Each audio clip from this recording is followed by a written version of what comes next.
الحمد لله رب العالمين والصلاة والسلام على رسوله الأمين أما بعد فأعوذ بالله من الشيطان الرجيم بسم الله الرحمن الرحيم إذا جاء نصر الله والفتح ورأيت الناس يدخلون في دين الله أفواجا فسبح بحمد ربك واستغفره إنه كان توابا۔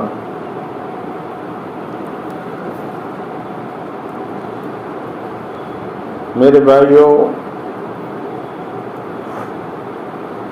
یہ مہینہ جو ہے ذی قعدہ کا ہے، شوال ختم ہونے والا ہے، آنے والا جو مہینہ ہے ذی قعدہ ہے۔ یہ حج کے ایام ہیں، حج کا مہینہ ہے، لوگ دور دراز سے سفر کر کے حرم پہنچتے ہیں۔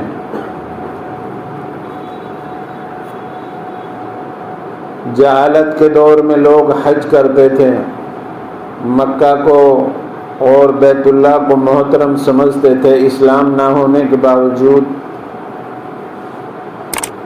اور وہاں پہنچ کر اپنے طریقے سے اس زمانے کے رواج کے مطابق وہ لوگ بھی حج کرتے تھے، مشرک اور کافر۔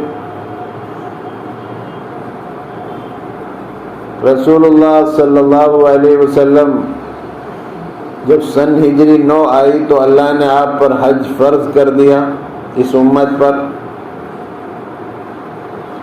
سن ہجری 9 میں رسول اللہ صلی اللہ علیہ وسلم نے حضرت ابوبکر صدیق رضی اللہ تعالی عنہ کو امیر بنایا حج کا، اور ان کے ساتھ لوگوں کو بھیجا اور ان سے فرمایا کہ سن 10 میں انشاءاللہ میں حج کروں گا، بیت اللہ پر پہنچ کر حج کے دوران اعلان کر دینا کہ جو لوگ آئندہ سال حج کرنا چاہتے ہیں میرے ساتھ، تو میں آئندہ سال سن ہجری 10 میں حج کروں گا۔ تو سن ہجری 9 میں حج فرض ہوا، اور حضرت ابوبکر صدیق رضی اللہ تعالی عنہ کی امارت میں یہ حج ہوا سن ہجری 9 میں۔ اور سن ہجری 10 جب آئی تو اللہ کے رسول صلی اللہ علیہ وسلم نے حج کا ارادہ فرمایا۔ ارادہ آخری حج کا کیا حضرت نے سن 10 میں، وہیں پر آخری خطبہ دیا فخر رسالت نے۔ فرمایا اب میں جلدی ہی اپنے خدا کے پاس جاتا ہوں، تمہارے واسطے قرآن و سنت چھوڑ جاتا ہوں، عمل کرتے رہے گر تم حکم پیغمبر پر، تم مجھ سے آ ملو گے آخرت میں حوض کوثر پر۔ آپ نے جب حج کا ارادہ فرمایا، حج کا وقت آیا سن ہجری 10 میں، آپ نے ایک ہی حج کیا ہے۔ بہت سے لوگ بار بار حج کرتے ہیں، لیکن اللہ کے رسول صلی اللہ علیہ وسلم نے صرف ایک ہی حج فرمایا۔ اللہ چاہتا تو آپ سے اور بھی بہت سارے حج کرواتا، لیکن اللہ نے صرف آپ سے ایک حج کرایا۔ اور جب آپ کے بارے میں لوگوں کو پتہ چلا کہ سن ہجری 10 میں آپ صلی اللہ علیہ وسلم حج ادا کر رہے ہیں، تو لوگ آپ کے ساتھ جڑتے چلے گئے، اور اتنی بڑی تعداد ہو گئی، 1,24,000 آدمی آپ کے ساتھ حج پر موجود تھے۔ اور صحابہ فرماتے ہیں اللہ کے رسول صلی اللہ علیہ وسلم نے جگہ جگہ ہمیں سمجھایا، خطبہ دیا، اور اتنی باتیں آپ صلی اللہ علیہ وسلم سے ہم نے سنی اور سیکھی جتنی پوری زندگی میں نہیں سیکھی، اس حج کے سفر میں سیکھا۔ جگہ جگہ آپ نے خطبہ دیا، لوگوں کو سمجھایا، اور لوگوں کو بتایا کہ نہ کسی گورے کو کالے پر فضیلت ہے۔ گورا آدمی ہے، کبھی وہ یہ سمجھے کہ میں گورا ہوں یہ کالا ہے۔ اللہ کے رسول نے اس مجمع کو بتایا گورے کو کسی کالے پر فضیلت نہیں ہے، اور کسی عرب کو، عربی بولنے والے کو کسی غیر عربی پر کوئی فضیلت حاصل نہیں ہے۔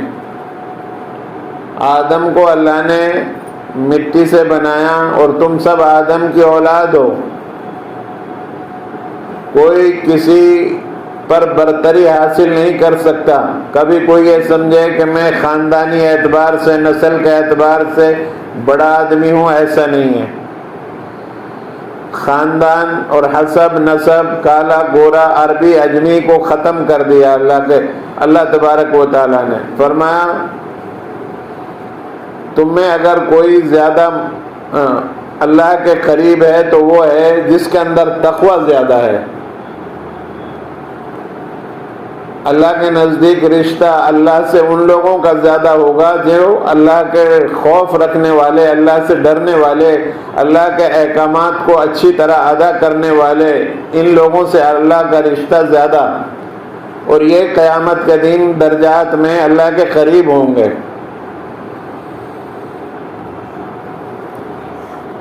تو اللہ کے رسول صلی اللہ علیہ وسلم نے سب کو سمجھایا، اور پچھلی جتنی جہالت کی رسم و رواج تھی ان سب کو ختم کرو. اللہ کے رسول صلی اللہ علیہ وسلم نے فرمایا جو تم پچھلے زمانے میں مشرکانہ دور میں جو عمل کرتے تھے وہ سب اب ختم ہو گیا. اب اسلام آ گیا، اس کے احکامات پر عمل کرنا، میرے لائے ہوئے طریقوں پر عمل کرنا. آپ نے فرمایا جب آپ کا آخری وقت تھا میں تمہارے درمیان دو چیزیں چھوڑ کر جاتا ہوں، ایک قرآن ہے اور ایک میری حدیث اور میری سنتیں ہیں. ان پر عمل کرو گے تو کبھی تم گمراہ نہیں ہوگے. قرآن سب سے بڑی کتاب ہے اس وقت، اس سے بڑی کوئی اور کتاب نہیں ہے. یہ عظمت والا اللہ کا کلام ہے. اس کو صرف پڑھنا ہی نہیں بلکہ اس پر عمل بھی کرنا ہے. ساری کتابیں منسوخ ہو گئی، سب تبدیل ہو گئی. اپنی اصلی حالت پر اس وقت کوئی کتاب آسمانی موجود نہیں ہے سوائے قرآن مجید کے، اور یہ آپ کے پاس ہے. آپ اس پر عمل کریں. اور اللہ کے رسول نے آخری وقت میں یہ فرمایا میں اب جلدی جا رہا ہوں، تمہارے واسطے قرآن اور سنت چھوڑ کر جا رہا ہوں. اگر تم ان پر عمل کرو گے تو قیامت کے دن میرے پاس آ جاؤ گے، حوض کوثر پر کھڑے ہو کر میں تمہیں پانی پلاؤں گا. تو قرآن اور حدیث کے مطابق ہم اپنی زندگی کو لگائیں میرے بھائیوں. ہماری زندگیوں کا رخ کہاں کہاں جا رہا ہے، ہمیں موڑنا ہے اللہ کی طرف اپنی زندگیوں کا رخ.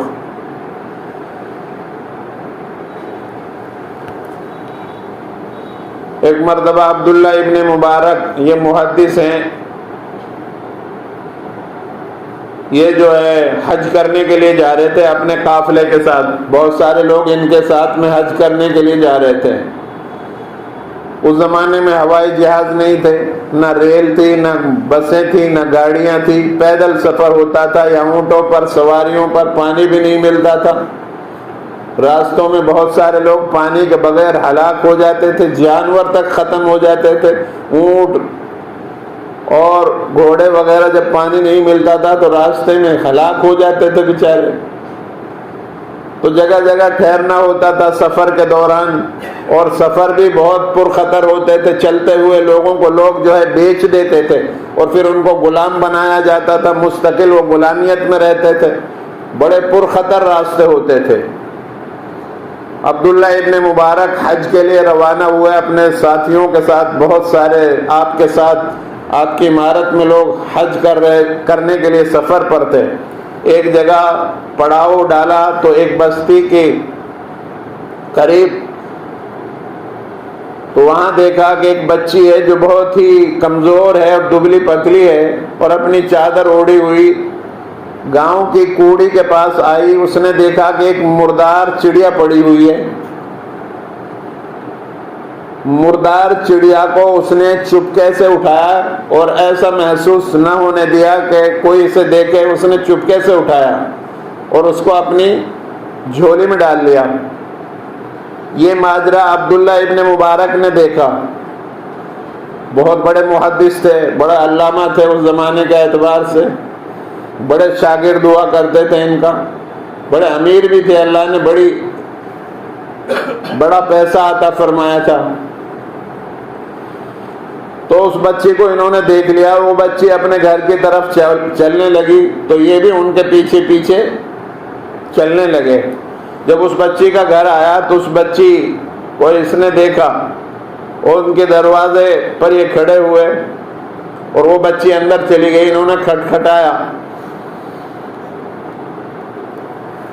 گھر کے حالات معلوم کرے تو بچی نے سارے معاملہ بتایا کہ میرے گھر کے اندر کھانے کے لیے کوئی چیز نہیں ہے، فاقے پر فاقے ہیں، اور خودداری اور غیور مزاجی کی وجہ سے ہم لوگ مانگنے کے لیے کہیں نہیں نکلتے، اور میں نے یہ سوچا کہ بھوک کی وجہ سے حالت تمام بچوں کی، گھر والوں کی، سب کی خراب ہے۔ ایسے میں اللہ نے ہمیں یہ مردار چڑیا بھی حلال کر دی اپنی جان کو بچانے کے لیے۔ میں اس کو اٹھا کر لے کر آئی اور میں اب ان کو بناؤں گی۔ تو عبداللہ ابن مبارک رحمت اللہ علیہ نے جب یہ دیکھا تو آنکھوں میں آنسو آئے، اور انہوں نے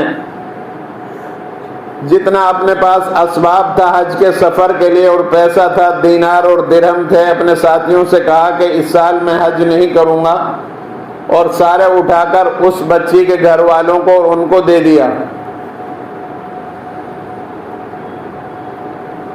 اور جب لوگ ان کے ساتھی باقی لوگ حج پر چلے گئے اور جب وہ حج کر کے سفر سے لوٹ کر آئے تو عبداللہ ابن مبارک سے انہوں نے کہا کہ آپ کو تو ہم نے مینا میں بھی دیکھا تھا، مزدلفہ میں بھی دیکھا تھا، آپ کو ہم نے حرم میں بھی دیکھا تھا، طواف کر رہے تھے آپ۔ انہوں نے کہا خدا کے بندو، اس سال میں نے حج کا سفر ملتوی کر دیا تھا، میں نے نہیں کیا حج اس سال۔ تو پتہ یہ چلا اس نے اس فیملی کے ساتھ ہمدردی کی اور حج کا پیسہ جو تھا ان کے پاس اس فیملی کی مدد کے لیے دے دیا، تو اللہ نے ان کی اس ادا کو پسند فرما کر ایک فرشتہ ان کی شکل میں بنا کر ان کی طرف سے حج کر رہا ہے۔ وہ فرشتہ حرم میں طواف بھی کر رہا ہے، مینا اور مزدلفہ میں بھی کام کر رہا ہے، شیطان بھی پیٹ رہا ہے۔ تو اللہ کو یہ ادا ان کی بہت پسند آئی اور ان کے شکل میں ایک فرشتے کو مقرر کر دیا جو اس کے نام سے حج کر رہا تھا۔ تو اخلاص سے جو بھی کام کیا جاتا ہے اللہ اس کو پسند فرماتا ہے۔ ریاکاری والی تمام چیزوں کو ہم ختم کریں۔ حدیث پاک میں آتا ہے کہ اگر کوئی ریاکاری کی وجہ سے روزہ رکھے تو یہ شرک ہے، ریاکاری کی وجہ سے نماز پڑھے شرک ہے، ریاکاری کی وجہ سے زکوٰۃ دے شرک ہے۔ اخلاص کے ساتھ تھوڑا سا عمل اللہ کے یہاں پہاڑوں کے برابر اللہ اس کا اجر عطا فرما دیتے ہیں۔ تو ہم جو بھی کام کریں اخلاص کے ساتھ کریں، دکھلاوے کے لیے نہ کریں۔ حج کریں تو اخلاص کے ساتھ کریں۔ جتنے لوگوں کے ہمارے اوپر حقوق ہیں ان کو ادا کریں۔ آدمی حج کے لیے چلا جاتا ہے لیکن لوگوں کا حقوق ادا نہیں کرتا۔ یہ جو احرام کا کپڑا، اس کا مطلب یہ ہے کہ میں جو ہے جو آخرت کا سفر ہوتا ہے، آدمی کو جو کفن دیا جاتا ہے وہی کفن میں لے کر جا رہا ہوں، پتہ نہیں آئندہ واپسی ہو کہ نہ ہو، آنے کی توفیق ملے کہ نہ ملے، اللہ کے یہاں میرا وقت پورا تو نہیں ہو گیا ہے، تو اس لیے وہ جو ہے آخرت کا یاد دہانی کے لیے احرام کا کپڑا اس کو لگانا پڑتا ہے۔ اور زندگی میں انقلاب لانے کے لیے، سدھرنے کے لیے، زندگی کو صحیح راستے پر لگانے کے لیے حج کا یہ آخری سفر ہے۔ اگر آدمی سفر کرنے کے باوجود بھی صحیح راستے پر نہیں آتا ہے تو پھر اور کوئی راستہ اس کے لیے اب موجود نہیں ہے، باقی نہیں ہے۔ یہ آخری موقع ہے انسان کو سیدھا ہونے کے لیے، اللہ کی طرف متوجہ ہونے کے لیے۔ حج پر جاتے ہیں لوگ تو تمام برادری میں، تمام لوگوں میں شہرت ہوتی ہے کہ فلاں دن دعوت ہوگی، محلے والوں کی دعوت ہوگی، رشتہ داروں کو بلایا جائے گا۔ یہ رواج چل رہے ہیں، بغیر دعوت کے آپ کا حج نہیں ہوگا۔ لوگ جو ہے اس طرح اب یہ رواج شروع کر دیا ہے، بڑے پیمانے پر دعوتیں ہوتی ہیں، بکرے مرغے اڑائے جاتے ہیں اور رشتہ داروں کو بلایا جاتا ہے. جو اسے سیکھنا چاہیے تھا حج پر کیا کرنا ہے، مینا مزدلفہ میں 5 دن عمل کیا کرنے، وہ تو کرتا نہیں. حج کے سفر کی تیاری نہیں کرتا، اللہ سے دعائیں نہیں مانگتا، وہ کرتا نہیں. لیکن برادری کو بلا کر کھانا کھلانا اور پھر ان کے ساتھ گپ شپ کرنا اور گلے میں مالائیں اور ہاریں ڈلوانا، یہ اس کے لیے بہت آسان ہے. یہ تمام چیزیں لغو اور فضول ہیں، ان چیزوں سے بچنا ہے. اگر ہم حج کے موقع پر بھی شہرت کرتے ہوئے جا رہے ہیں تو ہمارا حج ہمارے اوپر منہ پر مار دیا جائے گا. ایک اللہ والا بھی حج کر رہا تھا، ایک گنہگار حج کر رہا تھا. طواف کے دوران وہ کہہ رہا تھا لبیک اللہم لبیک. اللہ کی طرف سے آواز آتی تھی لا لبیک لا لبیک، تیرا آنا یہاں، تیرا آنا قبول نہیں، تیرا آنا قبول نہیں. وہ کہتا تھا لبیک، اس کی طرف سے آواز آتی تھی کہ لا لبیک، تیرا یہاں آنا منظور نہیں، قبول نہیں ہے ہمیں. وہ لبیک کہہ رہا ہے اور اللہ کی طرف سے آواز آ رہی ہے، ندا آ رہی ہے غیبی کہ نہیں، تیرا یہاں آنا ہمیں گوارا نہیں، اچھا نہیں، قبول نہیں ہے. وہ بڑے میاں بیچارے طواف کرے جا رہے ہیں اور لبیک کہہ رہے ہیں اور اس کی آواز پر آ رہا ہے لا لبیک. ایک آدمی کہنے لگا کہ بڑے صاحب آپ لبیک کہتے اور آپ کی جو ہے اللہ کی طرف سے آواز آ رہی ہے لا لبیک، تیرا یہاں آنا قبول نہیں، منظور نہیں، تو کیا فائدہ ایسے طواف کرنے سے، حج پر آنے سے؟ تو اس بڑے میاں نے یوں کہا، بوڑھا آدمی تھا، کہ میں بے شک گنہگار ہوں، لیکن اب یہ بتا، میں ہر سال آتا ہوں، میں تو اس آواز کو 70 سال سے سن رہا ہوں. اب یہ بتا کہ اس در کو اور چھوڑ کر میں کہاں جاؤں؟ بے شک میں خطا کار ہوں، گنہگار ہوں، لیکن کوئی اور اس در کے علاوہ در بھی تو نہیں ہے، میں کہاں جاؤں؟ مروں گا تو اس در پہ مروں گا، جیوں گا تو اس در کے ذریعے جیوں گا، اور مانگوں گا تو یہاں سے مانگوں گا، چاہے اللہ اللہ کہے یا ہاں کہے، میں تو اسی در پر طواف کروں گا. پھر آواز آئی کہ اب تمہارا اندر کا جو ہے ضمیر روشن ہو گیا، تمہاری غیرت جاگ گئی، تم نے فنا فی اللہ کر دیا اور اپنی انا کو ختم کر دیا، اور تم نے گناہوں سے، پچھلے سابقہ گناہوں سے توبہ کر لیے. جاؤ 70 سال سے جتنے لوگوں نے حج کیا اور اس سال جو حج کر رہے ہیں، ان سب کی حج تیری وجہ سے ہم قبول کر رہے ہیں. تو ایسے سجدہ کرو، ایسے حج کرو. شہرت کرنا اور دکھلاوا کرنا یہ اللہ تعالیٰ کو منظور نہیں. بہرحال اللہ کے رسول صلی اللہ علیہ وسلم نے صرف ایک حج کیا، بار بار حج نہیں کیا. آپ نے بار بار حج کرنے کے باوجود ہم سیدھے راستے پر نہیں ہیں. ہمارے کام سب اللہ اور اس کے رسول کے حکم کے خلاف ہیں. اللہ کی نگاہوں سے ہم گرے ہوئے ہیں. ہمیں چاہیے اپنی زندگیوں کو بدلیں، اور جو لوگ حج پر جا رہے ہیں وہ اپنے اندر سدھار پیدا کریں. حج پر جانے کے بعد ہماری زندگیوں میں انقلاب آ جانا چاہیے، سیدھے راستے پر آ جانے چاہیے. بہرحال جو میں نے یہ سورت پڑھی تھی اذا جاء نصر اللہ والفتح، اس کا ترجمہ یہ ہے کہ جب اللہ کی مدد آئی تو فتح ہو گیا تمام عرب. یدخلون فی دین اللہ افواجا، اللہ کے دین میں لوگوں کو دیکھا گیا وہ داخل ہو رہے ہیں فوج کی فوج. فسبح بحمد ربک واستغفر، اللہ تعالیٰ اپنے نبی سے فرما رہا ہے کہ نبی اب آپ توبہ اور استغفار کیجئے. انہ کان توابا، اللہ تعالیٰ بہت زیادہ توبہ قبول کرنے والا ہے. بہرحال جب یہ سورت نازل ہوئی آپ کی زندگی کے صرف 80 دن باقی تھے. صحابہ کو بڑی خوشی ہوئی کہ اس سورت کے اندر اللہ تعالیٰ نے خوشخبری دی ہے فتح کی، کامیابی کی. تو صحابہ اکثر جو ہے خوش ہو رہے تھے، ہنس رہے تھے. لیکن حضرت ابو بکر صدیق رضی اللہ تعالیٰ عنہ کے آنکھوں سے آنسو جاری تھے. پوچھا آپ کیوں رو رہے ہیں؟ ہم تو خوش ہیں، اس میں فتوحات ہیں، اس صورت کے اندر کامیابی کی جو ہے اللہ بشارت دے رہا ہے کہ تم فتح ہو گئی تمہاری، تم سب جگہ کامیاب ہو گئے، تم کیوں رو رہے ہو؟ تو انہوں نے بتایا میرے بھائیو اس صورت کے اندر رسول اللہ صلی اللہ علیہ وسلم کی وفات کی خبر پوشیدہ ہے. یعنی اللہ نے آپ کو اشارہ دے دیا تھا کہ اب آپ کا جو دنیا میں آنے کا مقصد تھا وہ مکمل ہو گیا، آپ نے وہ کام پورا کر دیا جس مقصد کے لیے آپ کو بھیجا گیا تھا۔ اب آپ جو ہے آخرت کی تیاری کیجئے، توبہ اور استغفار کیجئے، میں بہت زیادہ توبہ کرنے والا ہوں۔ بہرحال ہم لوگوں کو بھی اپنی آخرت کی تیاری کرنی چاہیے اور قرآن پر گہری نظر ڈالنی چاہیے، اپنے ماں باپوں کی فرما برداری کرنی چاہیے اور دوسروں کے حقوق ادا کرنے چاہیے حج پر جانے سے پہلے۔ اس امت کا مفلس اور گھاٹے میں قیامت کے دن وہی بندہ ہوگا جو بہت سارے ڈھیر سارے اعمال لے کر تو جائے گا اللہ کے یہاں، لیکن اس نے کسی کو گالی دی، کسی کے تھپڑ مارا، کسی کا پیسہ دبایا، پھر حق والے قیامت کے دن آئیں گے اور اس سے مطالبہ کریں گے، اس کے نیکیاں کو لے کر ان کو دے دیا جائے گا اور یہ خالی کھڑا رہ جائے گا، اور ابھی حقوق والے موجود ہوں گے تو ان کے گناہ اس کے اوپر ڈال دیے جائیں گے، اور پھر یہ جو ہے ان کے گناہوں کی وجہ سے بھی اور اپنے اعمال بد کی وجہ سے جہنم میں ڈالا جائے گا اور جلے گا جہنم کے اندر۔ اس امت کا جو ہے مفلس اور فقیر آدمی ہوگا۔